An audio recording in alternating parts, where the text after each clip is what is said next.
घटनेचे शिल्पकार डॉक्टर बाबासाहेब आंबेडकर, आरक्षणाचे जनक राजश्री शाहू महाराज, अण्णाभाऊ साठे, ज्या पवित्र भूमीमध्ये हा कार्यक्रम होतोय ते कर्मवीर मामासाहेब जगदाळे, शाहीर अमर शेख या सर्व महामानवांना या ठिकाणी मी विनम्र अभिवादन करतो, त्यांच्या चरणी नतमस्तक होतो। आणि आजच्या या उद्योग क्रांती अधिवेशनासाठी आवर्जून उपस्थित असणारे, आमच्या पाठीशी खंबीरपणे उभा राहणारे श्री शिवाजी शिक्षण प्रसारक मंडळाचे अध्यक्ष सन्माननीय डॉक्टर पी.वाय. यादव साहेब, त्याचबरोबर शिवाजी शिक्षण प्रसारक मंडळाचे उपाध्यक्ष नंदनजी जगदाळे साहेब, आमचे मित्र सन्माननीय डॉक्टर संदीपजी तांबारे, आमचे अनेक संकटाच्या काळामध्ये पाठीशी उभा राहणारे मकरंद पाटील निंबाळकर, त्याचबरोबर लक्ष्मणबापू संकपाळ, या ठिकाणी उपस्थित आवर्जून असणारे सन्माननीय आमचे सहकारी आणि शेतीमधले मार्गदर्शक सन्माननीय नवनाथजी कसपटे, त्याचबरोबर उपस्थित आजच्या या सत्रासाठी आवर्जून वेळ काढून उपस्थित राहिलेले सन्माननीय किरणजी डोके, त्याचबरोबर उपस्थित विचारपीठावरील आमचे जॉन शेठ चोप्रा असतील किंवा ॲडव्होकेट विलास पवार असतील, त्याचबरोबर सर्वच मान्यवर या ठिकाणी उपस्थित राहिले, त्यांचं मी मनापासून या ठिकाणी आभार व्यक्त करतो। आणि सगळ्यात पहिल्यांदा मी समोर उपस्थित असणाऱ्या सर्वांना मनापासून या ठिकाणी धन्यवाद देतो, कारण बाहेर पावसाचं वातावरण आहे, पाऊस किती काय सांगता येत नाही। आज तारीख मे महिन्यातली 25 आणि जवळपास 10 दिवस झालं पाऊस चालू आहे, अशी परिस्थिती आहे। म्हणजे बऱ्याच जणांना घराच्या बाहेर निघू वाटत नाही।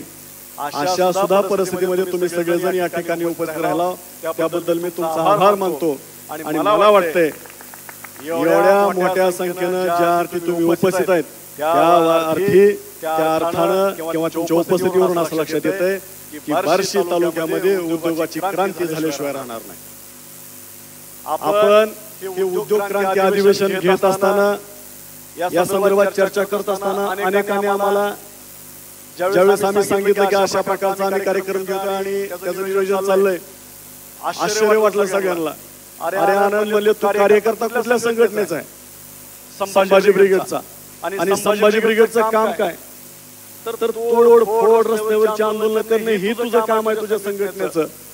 त्यांना मी सांगितलं, ज्या वेळेस समाजाला गरज पडेल त्यावेळेस रस्त्यावरचं आंदोलन ताकदीनं करणार, पण ज्या वेळेस गोरगरिबांची चूल पेटवायची वेळ असेल, त्यांच्या घरामध्ये चांगल्या प्रकारचा दिवस आपल्याला उगवायचा असेल, तर उद्योगासारख्या सुद्धा त्या क्षेत्रामध्ये आपल्या भागातला तरुण गेला पाहिजे। याच्यासाठी हे उद्योग क्रांती अधिवेशन मी घेणारच, भले किती त्रास होऊ द्या।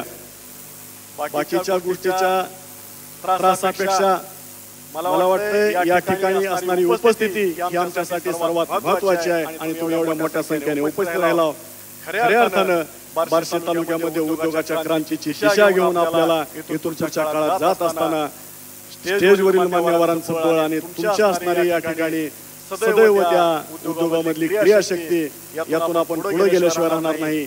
मी पंचायत समितीचे माजी सभापती युवराज काटे यांचं या ठिकाणी आगमन झालं, त्यांचं सर्व आयोजकांच्या वतीनं स्वागत करतो। खरं म्हणजे हे अधिवेशन घेत असताना आणि याचं नियोजन करत असताना जवळपास 6 वक्ते, प्रमुख पाहुणे आणि यांचं नियोजन आणि सगळ्यांचा मेळ घालता अक्षरशः आमचा महिना गेला। परंतु या सगळ्या गोष्टी करत असताना आनंद याचा वाटला की आपण जर बघितलं असलं, आम्ही निमंत्रण देण्यासाठी बारामतीला गेलो। राजेंद्र पवारांच्या आपल्या या कार्यक्रमाच्या अध्यक्ष प्रवासामध्ये ते येत आहेत आता कार्यक्रमाला। परत नरेंद्र पाटील सुद्धा थोडा वेळ लागेल म्हणले, मी पण उशिरा का होईना येऊन जातो, उद्घाटन तुम्ही तुमचा कार्यक्रम पुढे कंटिन्यू करा। परंतु मला तुम्हाला सगळ्याला सांगायचं, राजेंद्र दादांची आम्ही तारीख घेण्यासाठी गेलो बारामतीला। आता बारामती म्हणलं की सगळ्यात पहिल्यांदा त्यांच्याकडे वेळ पाळली जाते, याचा मला जास्त अंदाज नव्हता, कारण राजकारण आणि या क्षेत्रातील लोक असल्यानंतर आपण असं समजतो की साधारणपणे 1 तास लेट 2 तास लेट, परंतु तो अनुभव मला तिथं आला नाही. आम्ही बारामतीला गेल्यानंतर गेलो बारामती शहरात आणि नंतर फोन केला त्यांना की आम्ही आलोय, कुठं आलं तर या चौकात. तुम्ही तिकडे कशाला गेलो म्हणले, मी इकडे बाहेर राहतोय. परत माघारी आम्ही गेलो तर आम्हाला जवळपास अर्धा तास लेट झाला.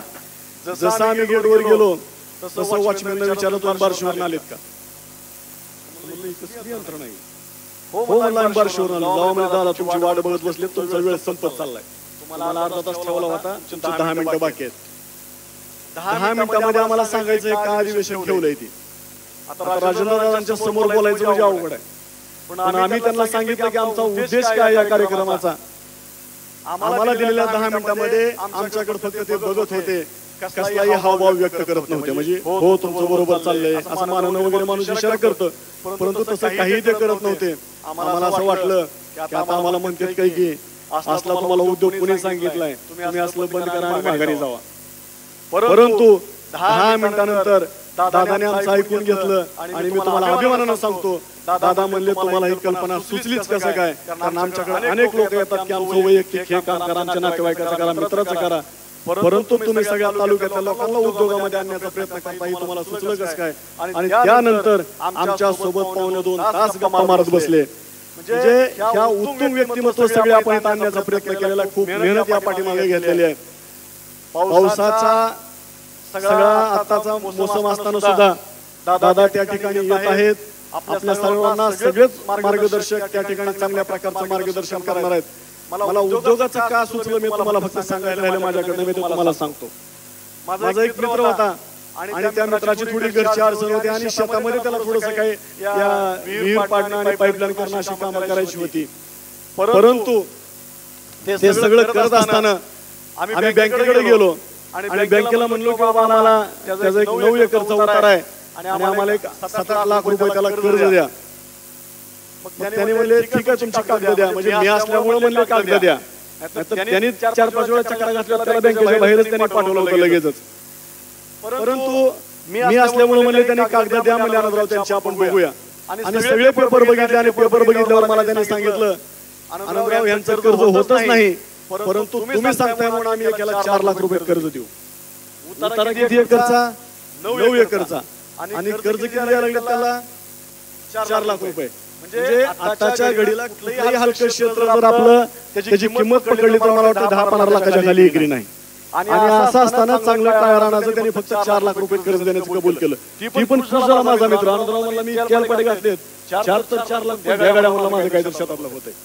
आणि मग आम्ही बाकीच्या विषयावरती तिथं माझे मित्र असणारे फेडरल बँकेचे होते मॅनेजर, त्यांच्याशी आम्ही गप्पा मारत बसलो. साहेब म्हणलं आम्हाला 4-4, 5-5 लाख रुपये कर्ज घेण्यासाठी एवढं कष्ट घ्यावं लागतंय, बँका नेमकं कर्ज देतात तरी कुणाला हे तर आम्हाला सांगा.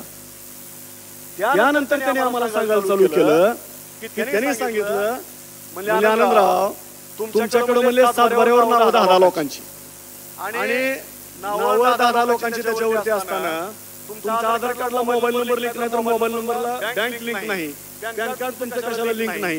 म्हणजे अशा सगळ्या त्या ठिकाणी तुमच्या सगळ्या अडचणी आहेत, त्यामुळे आम्ही कर्ज द्यायचं कसं.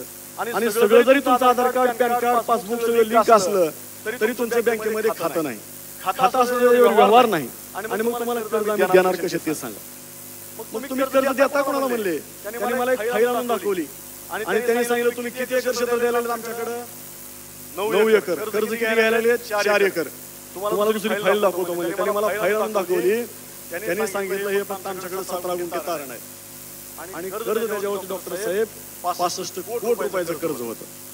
मग मी म्हणलं असं कसं काय, आमचं 9 एकरला तुम्ही देत नाही, त्याचं मात्र 15-16 गुंठ्यांवरती तुम्ही 65 कोटीचं कर्ज दिलंय, हे कसं काय ते मला सांगा. मग त्यांनी मला सांगायला चालू केलं की त्यांचं आमच्या बँकेमध्ये करंट अकाउंट आहे. मागच्या जवळपास 10 वर्षापासून त्यांचा करंट अकाउंटचा व्यवहार आहे. ITR त्यांनी जवळपास 8 वर्षापासूनचा भरलेला आहे आणि म्हणून त्यांच्या मागच्या 8 वर्षापासूनचा ITR त्या ठिकाणी असणारं कर्ज आणि प्रोजेक्ट रिपोर्ट आणि अजून काही गोष्टी असतात म्हणले, त्या मी काय सगळ्या सांगणार नाही, त्यासाठी सांगण्यासाठी मान्यवर आपण बोलवलेले. म्हणून आम्ही त्याला कर्ज दिलंय.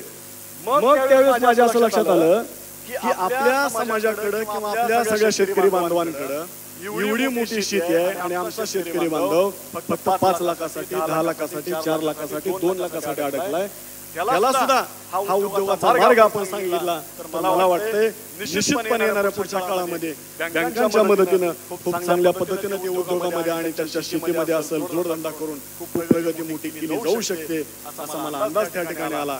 म्हणून हे आपण उद्योग क्रांती अधिवेशन घेण्याचा प्रयत्न केला. मी उद्योगामधला संभाजी ब्रिगेडच्या माध्यमातून हा पहिला प्रयोग नाही. आपण 2013 साली एक महागड प्रयोग केला.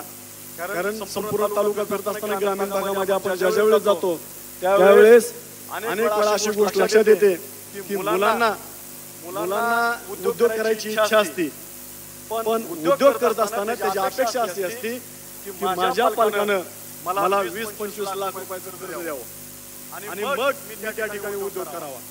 जर 20-25 लाखाचं तुम्हाला जर उद्योगाला भांडवल त्याच्या पालकांकडे असेल तर तीच उद्योग तुम्हाला कशाला उद्योग करा म्हणून सांगते. ही गोष्ट माझ्या 2013 साली लक्षात आली. म्हणून 2013 साली आपण एक असा प्रयोग केला, 1000 पासून उद्योग कसा करावा. 1000 पासून उद्योग कसा करावा यासाठी आम्ही त्या ठिकाणी प्रयत्न केला. मी सचिन जगताप यांना विनंती करतो की आपण विचारपीठावरती यावं. संभाजी ब्रिगेडचे जिल्हाध्यक्ष सन्माननीय सचिन जगताप यांना विनंती आहे वर या. तर आपण त्या उद्योग आपण 12 पंचायत समितीत बार्शी तालुक्याला 12 ठिकाणी ते कार्यक्रम घेतले आणि मी तुम्हाला अभिमानाने सांगतो आज त्यातले अनेक पोरं उद्योगामध्ये चांगल्या पद्धतीने यशस्वी झालेत.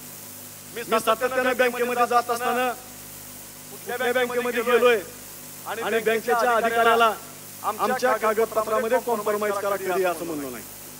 तुम्हाला जी पाहिजे ती कागद घ्या, परंतु आमच्या कार्यकर्त्यांचं लोन तुम्ही करा ही माझी आग्रही भूमी. त्यामुळे अनेक अधिकारी बँकेत मला जवळ बसवून घेतात आणि म्हणतात की ठीक आहे तुमची फाईल आहे ना, आम्ही त्याच्यावरती सकारात्मक विचार करू.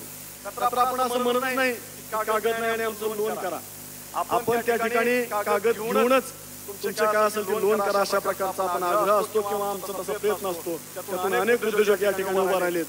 मी या ठिकाणी मान्यवरांना सांगू इच्छितो की आपल्याकडे शेती आणि शेतीला जोडधंदा म्हणलं तर फक्त दुधाचा व्यवसाय, ते पण जवळपास 95% दूध आपलं काढल्यानंतर आपण डेअरीला घालतो.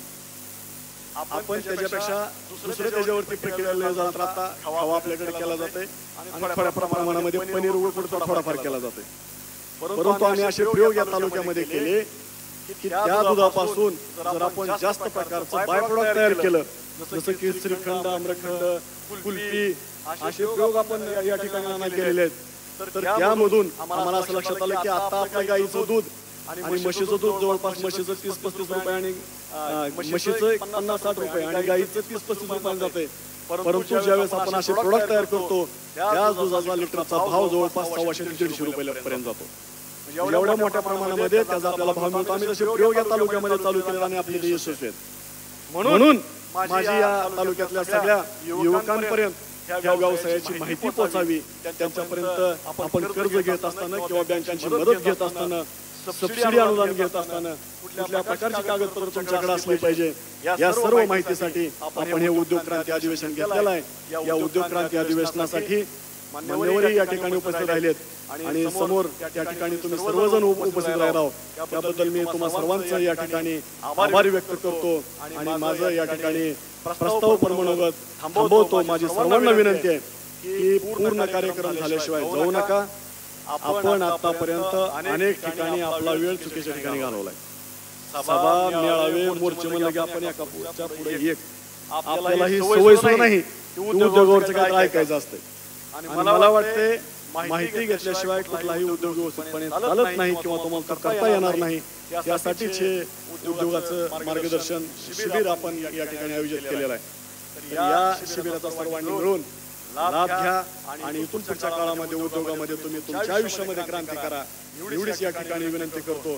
पुन्हा एकदा मी पाठीमागे बसलेले आहेत त्या सर्वांना विनंती करतो की या बाजूला जागा शिल्लक आहे, मागे झोपायचा विचार आहे तुमचा, पुढे काय काय चालणार आमचं आपलं मागे निवांत. सगळेजण पाठीमागे बसलेले या पुढे, पाठीमागच्या 4 लाईन वरचे उठा सगळेजण पुढे या. या 4 लाईन वरचे पाठीमागचे पुढे या पुढे सगळेजण बसलेले. आम्हाला बी कळलं तुम्ही मागे काय करता होती तर आम्ही इकडे सगळे येणारे बडबड बडबड करायचे, तुम्ही आपलं मागे निवांत चला जेवायची सोय केली, वेगळा कार्यक्रम झाला की आपलं जेवण करून निघू घरला. बाहेर बी पाऊस आहे, असं इकडे तिकडे बसता येत नाही, असं होऊ नये म्हणून तुम्हाला सगळ्यांना, कारण तुम्ही एवढा वेळ करून आलो की आपल्याला उद्योगामध्ये काहीतरी करायचंय, म्हणून सर्वांना विनंती आहे की आपण या ठिकाणी समोर येऊन बसा. साधारण कसं गेलं पावसामुळं साधारण नाही म्हणायचे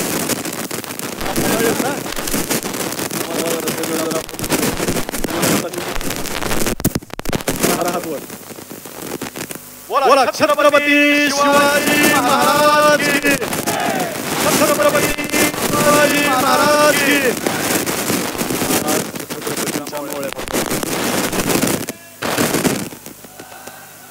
तुमच्या सगळ्यांचा आवाज, किमान आपला आवाज रायगडापर्यंत नाही गेला तर छत्रपती शिवाजी महाराजांचा आपल्यापासून जवळची पुतळा तिथपर्यंत यायला पाहिजे. कारण हाताची मोठ्या जोरात आवाज द्या. बोला छत्रपती शिवाजी महाराज की, छत्रपती संभाजी महाराज की. क्रांती सूर्य महात्मा ज्योतिराव फुलेंचा, आरक्षणाचे जनक राजश्री शाहू महाराजांचा, घटनेचे शिल्पकार डॉक्टर बाबासाहेब आंबेडकरांचा, कर्मवीर डॉक्टर मामासाहेब जगदाळेंचा. धन्यवाद. जय जिजाऊ, जय शिवराय.